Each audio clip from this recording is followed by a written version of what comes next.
Sir ಗಡಿಯಲ್ಲಿ problem ಆಗ್ತಾ ಇದೆ. ಅವರು ನಮ್ ಜಾಗ ಅಂತ ಅವ್ರು ಬರ್ತಾ ಇದ್ದಾರೆ, ಅರ್ಥ ಮಾಡ್ಕೊಳ್ಳಿ. ನೀವೇನ್ ಹೇಳ್ತಿದ್ದೀರಾ ಇದು ನಮ್ ಜಾಗ ಅಂತ ಇಬ್ಬರಿಗೆ ಕ್ಲಾರಿಫಿಕೇಶನ್ ಇರೋದು ಅಷ್ಟೇ ಇದೆ. ನಾನು ಗಡಿ ಗುರುತಿಸಿದ್ದೀನಿ ಸರ್. ಇಷ್ಟೇ ತರ ಇರೋದು. ಹೌದು ಸರ್. ನನ್ ಜಮೀನು ಅಂತ ಅವರು, ನನ್ ಜಮೀನು ಅಂತ ನೀವು. ಹೌದು. ಗಡಿಯನ್ನು ಫಸ್ಟ್ ಗುರುತಿಸ್ಕೋಬೇಕು. ನಂದು ಗುರ್ತಿದ್ದೀನಿ ಸರ್. ಅವ್ರು ಯಾವಾಗ ಕಟ್ಟಿದ್ರ ಸರ್ ಅವರಿಗೆ? ಅವ್ರು 2 ಸಲ ಕಟ್ಟಿದ್ರು.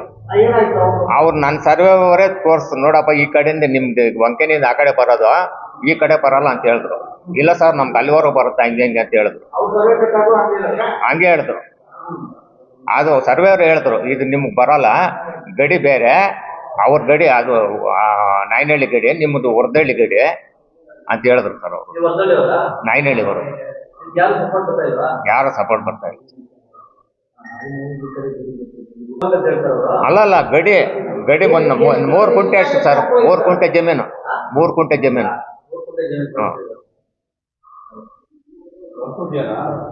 ಅಂತ ಹೇಳ್ಬಿಟ್ಟು ಇದು ಲಕ್ಷ್ಮಮ್ಮನಿಗೆ ಗಂಡ ಇಲ್ಲ, ಆ ಯಮ್ಮನ್ ನನ್ನ ಹತ್ರ ಅವಳೆ. ನಾಯನಹಳ್ಳಿ ಅದ್ರಿಗೆ ಆ ಯಮ್ಮಂದು ಜಮೀನಿಗೆ ಅವರು 2020 ಕೇಸ್ ಹಾಕಿ 3 ವರ್ಷ ನೆಟ್ಬಿಟ್ಟು ವಾಪಸ್ ತಗೊಂಡು ಹೊರಟೋದ್ರು ಇದ್ರ ಮೇಲೇನೆ. ಆಮೇಲೆ ಆ ಯಮ್ಮನ್ ಹೋಗಿ ಇಂಜೆಕ್ಷನ್ ಮಾಡಿಸಿ ಪರ್ಮನೆಂಟ್ ಇಂಜೆಕ್ಷನ್ ಕೊಟ್ಟ ಯಮ್ಮನಿಗೆ. ಇದ್ರಾಗೆ 55,000 ಪ್ರವೇಶ ಮಾಡಬಾರ್ದು ಅಂತ ಹೇಳ್ಬಿಟ್ಟು ಅವ್ರು ಬಂದು ಈಗ ಪೈಪ್ ಹಾಕಿದ್ರೆ ಕಿತ್ತಾಕೋದು ಗಲಾಟೆಗೆ ಬರ್ತಾನೆ ಅವ್ರೆ.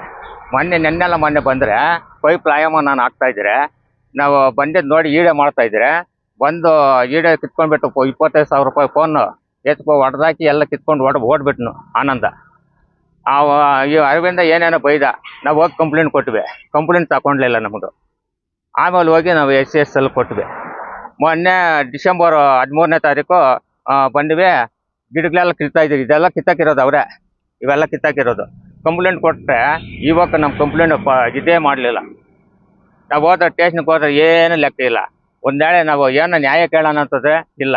ಅದ್ರಾಗ ಅವ್ರಿಗೆ ಏನು ಹೇಳ್ಬೇಕಂದ್ರೆ ಕೋರ್ಟ್ ಆರ್ಡ್ರು, ನಿನ್ಗಾದ್ರೆ ನಿನ್ಗೆ ಬಿಟ್ಬಿಡ್ತೀನಿ, ನಮ್ಗಾದ್ರೆ ನಮ್ಗೆ ಬಿಟ್ಬಿಡ್ರಿ, ಅಂದವರೆಗೂ ನಮ್ಮ ತಂಟೆಗೆ ಬರಬಾರ್ದು ಸರ್. ಅಷ್ಟೇ ನಾನು ಕೇಳ್ಕೊಳೋದು. ನಿಮ್ಗೆ ಹೆಂಗ್ ಬಂತಿದೆ ಜಮೀನು? ಇದು ನಮ್ಮ ದೊಡ್ಡಪ್ಪ ನಮ್ಮಿಬ್ಬರು ನಮ್ಮ ಅಕ್ಕ ನನ್ನ ಸಾಕೊಂಡು ದಾನ ಕೊಟ್ಟಿರೋದು ನಮಗೆ ದುಡ್ಡು. ಅಷ್ಟೇ ನಾನು ಹೇಳೋದು. ಒಟ್ಟಾರೆ ನ್ಯಾಯ ಬೇಕಷ್ಟೇ. ನ್ಯಾಯ ಬೇಕು ನನಗೆ. ಇದು survey number 55 survey number sir, ನಾಯನಹಳ್ಳಿದು. ನಿಮ್ಮ ಮೇಲೆ ದೌರ್ಜನ್ಯ ಮಾಡ್ತಿರೋದು ಯಾರು? ಆನಂದ, ಅರವಿಂದ. ಯಾವ ಊರವರು? ಹೊರದಳ್ಳಿ ಗೇಟು, ರಾಮಯ್ಯನ ಮಕ್ಕಳಿಬ್ರು. ನಾನು ಅಷ್ಟು ಹೇಳ್ಕೊಂತೀನಿ ಸರ್. ಅದ್ರಿಗೆ ಕಾನೂನು ಪ್ರಕಾರವಾಗಿ ನಮಗೆ ಅವ್ರಿಗೆ ಕೋರ್ಟ್ ಆರ್ಡರ್ ಆದ್ರೆ ಅವರೇ ತಗೊಂಡು ನಾವು ಬಿಟ್ಕೊಡಕ್ಕೆ ರೆಡಿಗೆ ಇರ್ತೀವಿ. ನಮ್ಗಾದ್ರೆ ನಮ್ಗೆ ಬಿಟ್ಕೊಡ್ಲಿ, ಅಂದವರೆಗೂ ನಮ್ಮ ತಂಟೆಗೆ ಬರಬಾರ್ದು. ನಿಮ್ಮ ಹೆಸರು? ನಾರಾಯಣ ಸ್ವಾಮಿ ಅಂತ ಹೇಳಿ ಸರ್. ಕೋರ್ಟ್ನಾಗ ಹಾಕಿದ್ದೀವಿ, ಅಲ್ಲಿವರೆಗೂ ಇರ್ಬೇಕಲ್ಲ. ನಾವು 2023 2 ವರ್ಷ ಆಯ್ತು. ನಾನು ಕಟ್ಸಿದ್ದೀನಿ ಡಿಸ್ಟಿಕ್ ಇದು ತಹಸೀಲ್ದಾರ್ಗೆ, ADLRಗೆ, ಡಿಸ್ಟಿಕ್ ಸರ್ವೇರ್ಗೆ ಎಲ್ಲ ಇದು ಮಾಡ್ತಾವ್ರು ಅವರು. ಗುರ್ಸ್ತಾರೆ. ನಮ್ಗೆ ಗಲಾಟೆ ಮಾಡೋದು ಯಾಕೆ ಸರ್ ಬರೋದು? ಬಂದು ನಮ್ಮ ಜಮೀನು ಅವ್ಗ ಕೋರ್ಟ್ ಆಗೈತೆ, ಕೋರ್ಟ್ ಆದ್ರೆ ಅವರೇ ತಗೊಂಡ್ಲೆ, ಅವ್ರಿಗಾದ್ರೆ ಅವ್ರು ಬಿಟ್ಬಿಡ್ತೀವಿ, ನಮ್ಗಾದ್ರೆ ನಮ್ಗೆ ಬಿಟ್ಬಿಡ್ಲಿ. ಬಂದು ನಮ್ಗೆ ಗಲಾಟೆ ಮಾಡ್ತಾ ಇರೋದು ಯಾಕೆ ಸರ್? ನಮ್ಗೆ ಬೆಳೆ ಇಕ್ಕಿಲ್ಲ ಸರ್, 3 ವರ್ಷದಿಂದ ಬೆಳೆ ಇಕ್ಕಿಲ್ಲ. ಪೈಪ್ಲೆಲ್ಲ ಹೊಡೆದಾಕ ಅವ್ರು ಗೊತ್ತಾ ಸರ್? ಅದು ಸರ್ ಇಬ್ಬರು ಹೋಗಕ್ಕೆ ನಮ್ಮ ಜಮೀನಲ್ಲ, ನಾವೆಲ್ಲ ತಗೊಂಡು ಬಂದಿರೋದು. ಕೊಟ್ಟಿದ್ದೀವಿ ಸರ್. ಅದ್ರಿಗೆ ಅವರು ಪಟೇಷನ್ಗೆ ಹಾಕೋರು, ಪೊಲೀಸ್ ಪಟೇಷನ್ಗೆ ಹಾಕೋರು. ಹಾಂ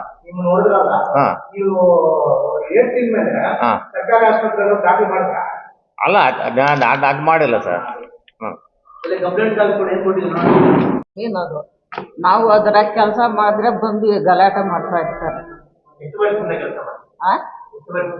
ನಾವು ಸ್ವಂತ ಜಮೀನಲ್ಲ, ಅದು ವರ್ಷದಿಂದ ಮಾಡ್ತಾ ಇದ್ದೀವಿ.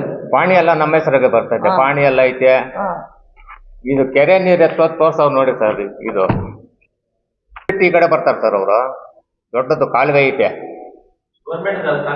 ಗೌರ್ಮೆಂಟ್ ಕಾಲುವೆ. ತಮ್ಮಂದ್ರ ಸರ್. ಅವ್ರೇನು ಕಿವಿಗೆ ತಗೊಂತ ಇಲ್ಲ ಸರ್. ಅವರು ಇವಾಗ 3 ಕೇಸ್ ಒಂದು ಹಾಕಿ 3 ವರ್ಷ ನಡೆಸ್ಬಿಟ್ಟು ಕೇಸ್ ವಾಪಸ್ ತಗೊಂಡು ಬಂದು ಈ ಕೆಲಸ ಮಾಡ್ತಾ ಇರೋದು. ಹೇಳಿದ್ದೀವಿ, ಮಾತಾಡೋಣ ಅಂತ ಮಾತಾಡ್ಲೇ ಇಲ್ಲ ಅವರು. ಮಾಡ್ತಾವ್ರೆ ಕೊಡ್ತಾವ್ರೆ ಸರ್. ಈಗ ಜಮೀನು ಯಾವಾಗ ನಮ್ ದೊಡ್ಡಪ್ಪ ಕೊಟ್ಟಿರೋದು. ದೊಡ್ಡಪ್ಪಗೆ ಏನ್ ಬಂತು? ಕೊಂಡಿರೋದು ಯಾರ ಹತ್ರ? ನರ್ಸು ಮೆಚ್ಚಿ ನರ್ಸು ಮೂರ್ತಿ ಹತ್ರ. ನರಸಿಂಹಮೂರ್ತಿ ಹತ್ರ ತಗೊಂಡು ನಿಮ್ಗೆ ಬಂದಿರೋದು. ಹಾ ಪೂಜೆ ಪ್ರಕಾರ ನಿಮ್ಗೆ ಬಂದಿರೋದು. ಹಾ ಕರೆಕ್ಟಾ? Correct sir. ಇವ್ರು ಏನಂತ ಹಾಕಿದ್ದಾರೆ ಕೇಸು? ಇವ್ರಿಗೂ ಅದಕ್ಕೆ ಜಮೀನಿಗೆ ಏನು ಸಂಬಂಧ? ಆತಂದು 330 ಸರ್ವೆ ನಂಬರ್, 320 ಸರ್ವೆ ನಂಬರ್ ಅವ್ರದ್ದು, ನಾಯನಹಳ್ಳಿ ಸರ್ವೆ ನಂಬರ್ ನಮ್ಮದು 55. ಗಡಿ ಗುರುತಿಸಿ ಗಡಿ ಗುರ್ಸ್ತೀರ ಫೋರ್ಜರ ಮಾಡಿಬಿಟ್ಟು ಆ ಜಮೀನಿಗೆ ಬಂದಿರೋ ಸರ್ ಇವಾಗ ಅವು ಗಡಿ ಇದುವರೆಗೂ ಗುರ್ಸೇ ಇಲ್ಲ. ಗುಡ್ಸೇ ಇಲ್ಲ ನೋಡಿ. ನೀವು ಗಡಿ ಗುರ್ಸೋದಿಕ್ಕೆ ಯಾವ್ದಾದ್ರು ಸರ್ವೆ ಮಾಡಿದ್ರಾ? ನಾವು ಹಾಕಿದ್ರೆ ಗಡಿಗಳು ಗುರ್ಸ್ಕೊಳ್ ಕಲ್ಲ ಕೊಡಂದ್ರೆ ಕೊಡ್ತಾ ಇಲ್ಲ ಯಾರು? ಸರ್ವೇರ್ಗಳು. ನೀನ್ ಕಟ್ಟಿದ್ಯಾ ಸರ್ವೆಗೆ? ನಾ ಕಟ್ಟಿ 2 ಸಲ ಕಟ್ಟಿ ಮಾಡಿಸಿದ್ದೀನಿ ಸರ್. ಮುಂಚೆ ಕಟ್ಟಿ ನಾ ಸರ್ವೆ ಮಾಡಿಸಿದ್ದೀನಿ, ನಂದು ಐತೆ ನೋಡಿ ಸರ್ ಸರ್ವೆ. ಗಡಿಗಳು ತೋರ್ಸವ್ರೆ ಅಲ್ಲ ಸರ್, ಗಡಿ ಪ್ರಾಬ್ಲಮ್ ಇಲ್ಲ, ಗಡಿ ಪ್ರಾಬ್ಲಮ್ಮೇ ತೋರಿಸ್ಬಿಟ್ಟವ್ರೆ. ನಾನು ಸರ್ವೆ ಆಗೋಗೈತೆ ನಂದು ತೋರಿಸ್ಬಿಟ್ಟವ್ರೆ. ಅವ್ರ ದೌರ್ಜನ್ಯ ಮೇಲೆ ನಮ್ಗೆ ಇದು ಮಾಡ್ತಾ ಇರೋದು. ಅವರು ವಂಕೆ ಬಿಟ್ಟು ಈ ಕಡೆ ಬಂದ ದೌರ್ಜನ್ಯ ಮಾಡೋದು. ಎಷ್ಟಿ ನಾಯಕರು ಕೊಟ್ಟಿದ್ದೀವಿ ಸರ್. ದೂರ ಕೊಟ್ರು ತಗೊಂಡಿಲ್ಲ ಸರ್, 2 ಸಲ ತಗೊಂಡಿಲ್ಲ. ಕೋರ್ಟ್ ಆರ್ಡರ್ ಆಗೈತಿ, ಅದ್ರ ಮೇಲೆ ಅವ್ರ ಮೇಲೆ ಇನ್ವೆಸ್ಟಿಗೇಷನ್ ಮಾಡಿಸಿದ್ವಿ. ಹೇಳಿದ್ದೀನಿ ಸರ್. ಅವರು ಬಂದು ಹೇಳವ್ರೆ ಸರ್. ಹೇಳಿದ್ರು ನೋಡಿರಿ ಸರ್, ಅಮಾನ ಗೋಪಾಲಕೃಷ್ಣ ಕೆರೆ ನೀರು ಏಪ್ರಿಲ್ವರೆಗೆ ಇರ್ತದೆ. 55 ಸರ್ವೆ ನಂಬರ್ಗೆ ಕಾಲುವೆನಿಂದ ನೀರು ಎತ್ತೋದು.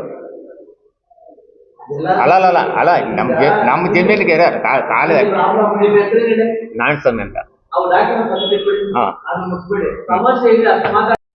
ಬ್ಯಾಂಕ್ ನಾರಾಯಣಸ್ವಾಮಿ ಅಂತಾರೆ. ನಾಯನಹಳ್ಳಿ ಸಣ್ಣ ತಿಪ್ಪಪ್ಪ ಅಂತೇಳಿ. ಇವರು ನಮ್ಮ ಅಕ್ಕವರು ಲಕ್ಷ್ಮಮ್ಮ ಅಂತ ಹೇಳ್ಬಿಟ್ಟು. ಕೋರ್ಟ್ ಆದೇಶ ಕೇಸ್ ನಂಬರ್ ಬಂದು OS 134/2023 ನಮಗೆ ಲಕ್ಷ್ಮಮ್ಮನಿಗೆ ಪರ್ಮನೆಂಟ್ ಇಂಜೆಕ್ಷನ್ ಆಗೈತೆ. ಆ ಪರ್ಮನೆಂಟ್ ಇಂಜೆಕ್ಷನ್ ಆದ್ರೂ ಅದು ವರ್ದಳ್ಳಿ ಗೇಟು ರಾಮಯ್ಯನ ಮಕ್ಕಳು ಆನಂದ್ ಅವರು, ಅರವಿಂದ್ ಅವರು ಯಮನಿಗೆ ಬಂದು ಜಾಸ್ತಿ ಕಿರುಕುಳ ಕೊಡ್ತಾ ಇರ್ತಾರೆ. ಅದು ಕೇಸು ನೋಡಿ, ಇಲ್ಲಿ ಕೇಸ್ ನಂಬರ್ OS ನಂಬರ್ ಹಾಕಿ ಇದು ಮಾಡಿದ್ರು ಬಂದು ಬಿಡಿಗಳು ಕೀಳೋದು ಎಲ್ಲ ಇದು ಮಾಡ್ತಾ ಇದ್ರು. ಅದಕ್ಕೋಸ್ಕರವಾಗಿ 13/12/2025 ಕಂಪ್ಲೇಂಟ್ ಕೊಟ್ಟವ್ರೆ ಸರ್. ಬಂದು ಗಿಡಗಳೆಲ್ಲ ಕಟ್ ಮಾಡ್ತಾ ಇದ್ರು. ಅದಕ್ಕೋಸ್ಕರವಾಗಿ ರೂರಲ್ ಪೊಲೀಸ್ ಸ್ಟೇಷನ್ ಕಂಪ್ಲೇಂಟ್ ಕೊಟ್ಟರು ಅವ್ರಿಗೆ ಇವತ್ತು ನಮಗೆ ರೆಸ್ಪಾನ್ಸ್ ಕೊಡಲಿಲ್ಲ, ಏನು ಇದು ಮಾಡಲಿಲ್ಲ. ತಿರುಗಿ ಸಾಕಾಗೋಯ್ತು. ಯಾಕಂದರೆ ಒಂದು ಕೋರ್ಟ್ ಆರ್ಡರ್ಗೆ ಒಂದು ಇದು ಮಾಡಿದ್ಮೇಲೆ ರೆಸ್ಪಾನ್ಸ್ ಮೇಲೆ ಕೊಡ್ತಾ ಇಲ್ಲ ಅವರು. ಇನ್ನೊಂದು ತಿರುಗಿ ನಿನ್ನೆ ಆಮೇಲೆ ನಮ್ಮ ಅಕ್ಕ 29 ಮಧ್ಯಾಹ್ನ 2:15 ಸಮಯಕ್ಕೆ ಹೋಗಿ ಯಮ್ಮಂದು ಪೈಪ್ಗಳಲ್ಲಿ ಹೊಡ್ಸಾಕಿದ್ರು. ಅದೆಲ್ಲ ಪೈಪ್ ಲಾಕ್ ಹೋಗಿದ್ರೆ ನಾವಿಬ್ಬರು ಪೈಪ್ ಹಾಕ್ತಾ ಇದ್ರು. ಗುಣಿ ಹೊಡೆದ್ಬಿಟ್ಟು ಪೈಪ್ ಹಾಕ್ತಾ ಇದ್ರು. ಇಬ್ಬರು ಬಂದ್ಬಿಟ್ಟು ಆನಂದ್ ಅವರು, ಅರವಿಂದ್ ಅವರು ಬಂದ್ಬಿಟ್ಟು ನಾನು ಈಡೋ ಮಾಡ್ತಾ ಇದ್ದೆ. ಯಾಕಂದ್ರೆ ನನ್ನ ಜೀವನಕ್ಕೆ ಬಂದಿದ್ರೆ ಈಡೋ ಮಾಡ್ತಾ ಇದ್ರೆ ಅದು ಈಡೋ ಮಾಡಿದ್ರೆ ಕಿತ್ಕೊಂಡು ಕಲ್ಲಕ್ಕಾಗಿ ಹೊಡೆದಾಕಿ 25,000 ರೂಪಾಯಿ ಫೋನ್ ಹೊಡೆದಾಕಿ ನಾನು ಒಂದು ರೇಟ್ ಹಾಕಿ ನನಗೂ ರೇಟ್ ಹಾಕಿ ಕಳಿಸ್ಬಿಟ್ರು. ಅದಕ್ಕೋಸ್ಕರವಾಗಿ ನಾವು ಕಂಪ್ಲೇಂಟ್ ಇದು ಚಿಕ್ಕಬಳ್ಳಾಪುರ ಕಸ್ಬಾ ಸ್ಟೇಷನ್ಗೆ ಬಂದು ಕಂಪ್ಲೇಂಟ್ ಕೊಡೋಕೆ ಹೋದರೆ 2 ಅವರ್ ಕಾಯ್ತಿದ್ದೀನಿ, ಯಾರೂ ಕಂಪ್ಲೇಂಟ್ ಇಶ್ಯೂ ಮಾಡಲಿಲ್ಲ. ಆಮೇಲೆ ಹೋಗಿ SC ಸೆಲ್ ಕೊಟ್ಬಿಟ್ಟು ಬಂದಿದ್ದೀನಿ. ಅವ್ರು ನೆನ್ನೆ ಬೆಳಗ್ಗೆನೇ ಬಂದು ಮಾದರಿ ಮಾಡ್ಕೊಂಡು ಬಂದವರು. ಅವ್ರಿನ್ನ ಏನು ರಿಪ್ಲೈ ಕೊಡ್ತಾ ಇಲ್ಲ. ಅದಕ್ಕೋಸ್ಕರವಾಗಿ ನಮ್ಮ ST ಅವ್ರಿಗೆ ಏನು ನ್ಯಾಯ ಕೊಡ್ತಾ ಇಲ್ಲ. ಮಿಕ್ಸ್ರೆ ನಮ್ಮನ್ನು ಏನು ಅನ್ಗಳಿಸಿ ತಿರುಗಿ 1 ತಿಂಗಳಾದ್ರೂ ಒಂದು ಕಂಪ್ಲೇಂಟ್ಗೆ ರೆಸ್ಪಾನ್ಸ್ ಬೆಲೆ ಇಲ್ಲ. ನೆನ್ನೆಂದು ಕಂಪ್ಲೇಂಟ್ ಕೊಟ್ಟರೆ ಈ ರೆಸ್ಪಾನ್ಸ್ ಬೆಲೆ ಇಲ್ಲ. ಅದ್ರಿಗೆ ನಮಗೆ ಕೋರ್ಟು ಪರ್ಮನೆಂಟ್ ಇಂಜೆಕ್ಷನ್ ಕೊಟ್ಟಿದೆ ಯಮನ್ಗೆ, ಲಕ್ಷ್ಮಮ್ಮನಿಗೆ. ಆ ಪರ್ಮನೆಂಟ್ ಇಂಜೆಕ್ಷನ್ ಕೊಡೋದ್ರಿಗೂ ಅವರು ಅರವಿಂದು ಆನಂದ್ ಅವ್ರು ಬಂದು ದೌರ್ಜನ್ಯ ಮಾಡ್ತಾ ಇದ್ರು. ಕಂಪ್ಲೇಂಟ್ ಕೊಟ್ಟರೆ ಏನು ರೆಸ್ಪಾನ್ಸ್ ಕೊಡ್ತಾ ಇಲ್ಲ. ಅದ್ರಿಗೆ ಎಲ್ರಿಗೂ ಗೊತ್ತಾಗಲಿ, ನಮಗೆ ಆರ್ಡರ್ ಆಗಿರೋದ್ರಿಂದ ಇದಾಗಲಿ ಅಂತ ಹೇಳ್ಬಿಟ್ಟು ಕಾನೂನು ಬಗ್ಗೆ ನಮಗೆ ಕಾನೂನು ಕೊಡಲಿ ಅಂತ ಹೇಳ್ಬಿಟ್ಟು ನಾವು ಪ್ರೆಸ್ ಮೀಟಿಂಗ್ ಬಂದು ಕೇಳ್ಕೊತಾ ಇದ್ದೀವಿ. ಅದ್ರ ಸಲುವಾಗಿ 93 ಯಮನ್ ಡಿಗ್ರಿ ಆಗೋಗ್ಬಿಟ್ಟೈತೆ.